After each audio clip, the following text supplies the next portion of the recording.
Sa ilalim ng mga huni ng ibon, lagaslas ng mga patay na dahon at malamig na simoy ng hangin, tumatagaktak ang pawis ng mga tao habang nakatuon ang atensyon sa may gitna. Two figures stood at the center, their eyes locked in a silent duel. One was a man, tall and broad-shouldered, his face etched with the lines of a life spent in the harsh embrace of the wilderness. Ang pangalan niya ay Oliver Montemayor, 29 anyos. Nakasuot lamang siya ng payak na damit na mahahalata pa ang karumihan mula sa pangangahoy. His hand is holding on the hilt of a polo. Despite of the dirt from the forest, its blade gleaming under the sun, Oliver was dubbed as the Wild Man. Sa harapan ni Oliver ay ang isa pang lalaki na kahawig niya. Malamig ang tingin nito sa kanya na tila kinakalaban ang nag-aapoy niyang mga mata. His name was Olicar Montemayor, and he was the city man, a name earned not just because of his status, but for his ruthless ambition. Ang mamahali nitong damit ay bumagay sa malinis nitong balat. Mahahalatang hindi kailanman ito humawak ng putik at nagbilad sa araw. Sa mga kamay nito ay hindi itak ang makikita, kundi ang mga makikintab na mamahaling singsing at relo. Ang presensya nila sa isa't isa, magkaibang-magkaiba ang dating kahit na sila ay kambal. The rivalry between them had been brewing for years. A simmering pot of resentment and ambition that finally boiled over. Oliver, the guardian of the wild, nangakong hindi pababayaan at gagalawin ng kagubatan ang lupang namana nila mula sa kanilang ninuno. Olicar, the ruthless industrialist, ang tingin sa lupa ay tila isang bangko ng pera at kayamanan. Their clash was inevitable, a battle for the soul of the land.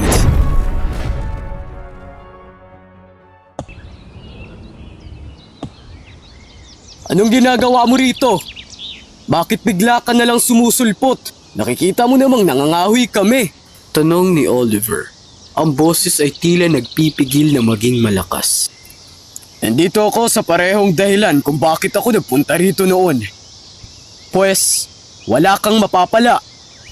Agarang pagpuputol ni Oliver sa sinasambit ng kakambal. Ay, Kuya Oliver, mahal mo talaga ang kagubatan.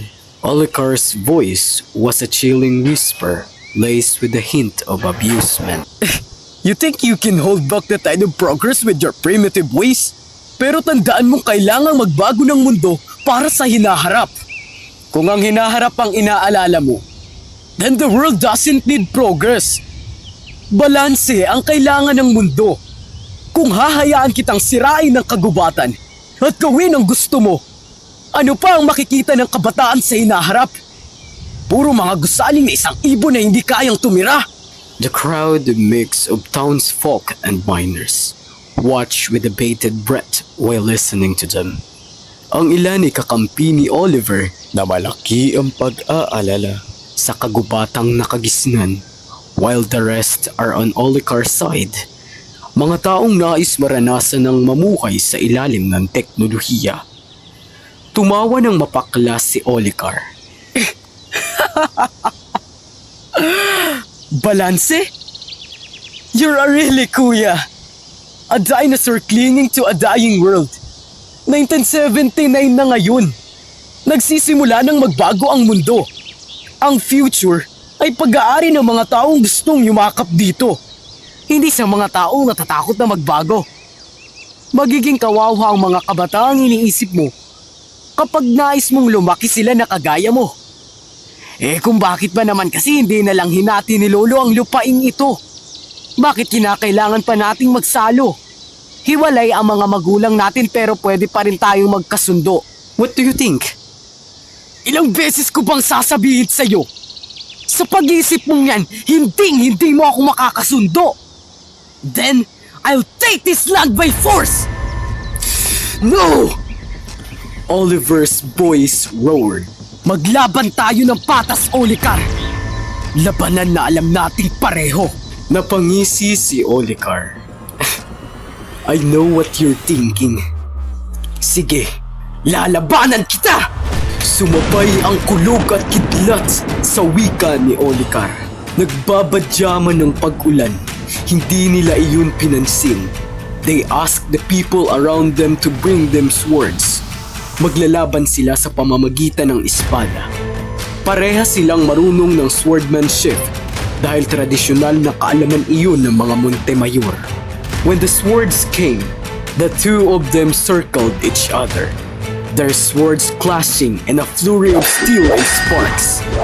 Ang kulog at kidlat mula sa madilim na langit ay mas lalong nagbigay ng tensyon sa kasalukuyang pangyayari.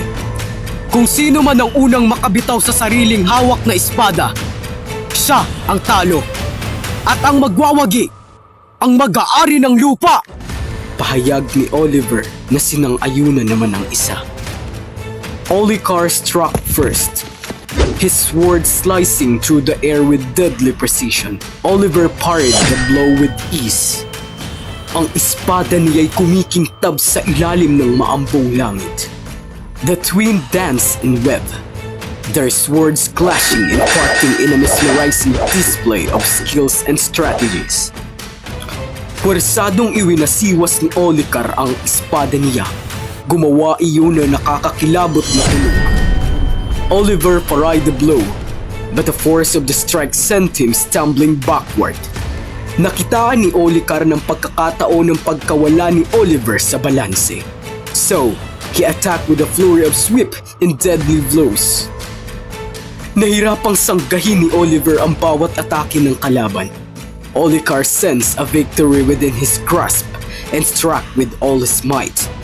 Kamuntikan ang lumipad ang espada ni Oliver mula sa mga kamay, ngunit bigla siyang nabuhayan ng lakas nang maalalang siya ang pag-asa ng kagubatang minamahal ng mga kasapi niya. Oliver refused to lose. Gamit ang estratehiyang alam, galing sa espadahan at determinasyong ipaglaban ng kagubatang inaalagaan. Nagawa niyang paliparin ang espada ni Olikar sa isang welga. He stood victorious, his sword raised high in triumph. Maririnig ang tuwa ng mga kakampi niya sa paligid. While Olikar stood before him, his eyes are not overpowered by hatred, but gleaming with respect and admiration, and said, Talo na naman ako. Mukhang ikaw ang nais ng kagubatang ito na magmana sa kanya. Ikinagulat ni Oliver ang narinig. Kalaunan, ngumiti siya. The victory is mine, he said, his voice filled with pride. But I must admit, you are a worthy adversary. They both bowed to each other. Their swords shet once more. Ang kalangitan ay nagpatuloy na dumilim. Ngunit may umusbong naman na liwanag mula sa kanilang mga puso.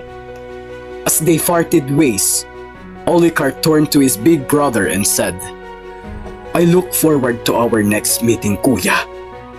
I will be better prepared. Nang makaalis si Olikar at ang mga kasama nito, tila ang kulog at kidlat ay nagbigay pag-asa kina Oliver at ang taong bayan dahil ang kagubatan ay mananatili na sa sariling anyo. The end.